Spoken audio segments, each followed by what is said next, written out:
संसद में जिस बिल पर बहस चल रही थी, जिस बिल को लेकर सरकार और विपक्ष आमने सामने थे, वही ऑनलाइन गेमिंग बिल जब पास हुआ तो अगले ही दिन कर्नाटक की राजनीति में ऐसा भूचाल आया कि सब प्रवर्तन निदेशालय यानी ईडी ने कांग्रेस नेता केसी वीरेंद्र के घर पर छापा मारा और जो तस्वीरें सामने आई उसने सबको हिलाकर रख दिया। दरवाजे टूटे, अलमारियां खुली, बैग फटे और बाहर निकले नोटों के पहाड़।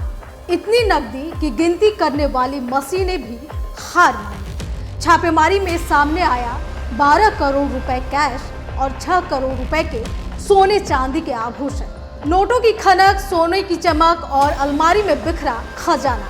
ये दृश्य किसी फिल्म के सीन से कम नहीं लग रहा था।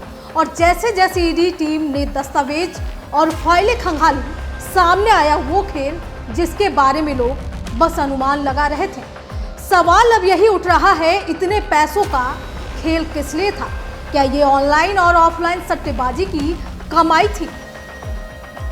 एक तरफ संसद में सरकार बुलंद आवाज में कह रही है कि ऑनलाइन गेमिंग और सट्टेबाजी से समाज को बचाना होगा, वहीं दूसरी तरफ उसी वक्त नेताओं के घरों से निकल रहा है करोड़ों रुपए का काला धन। अब ये छापेमारी कर्नाटक की सियासत का सबसे बड़ा सवाल बन चुकी है।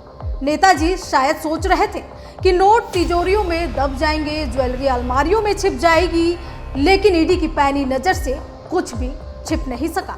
और जब ये राज बाहर आया तो पूरा विपक्ष कांग्रेस पर टूट पड़ा। आरोपों की बौछार शुरू हो चुकी है। कांग्रेस बैकफुट पर है और जनता पूछ रही है, क्या यही है नेताओं का सच?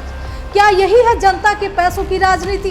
कर्नाटक की सड़कों से लेकर संसद के गलियारों तक इस छापेमारी की गूंज सुनाई दे रही है। सवाल ये भी उठ रहे हैं कि क्या बिल पास होने और बरामदगी के बीच कोई गहरा रिश्ता था या फिर ये सिर्फ इत्तेफाक था?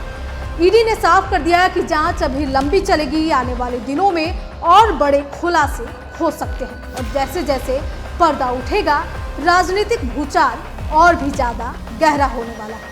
एक दिन संसद में कानून बनता है और अगले ही दिन उसी कानून की छाया में खुलता है एक ऐसा राज जिसे कोई छिपा नहीं सकता। 12 करोड़ कैश, 6 करोड़ की ज्वेलरी, ये सिर्फ आंकड़े नहीं, ये सवाल है। सवाल जनता के लिए, सवाल विपक्ष के लिए, सवाल उन लोगों के लिए जो सोचते हैं कि सत्ता का खेल हमेशा साफ होता है।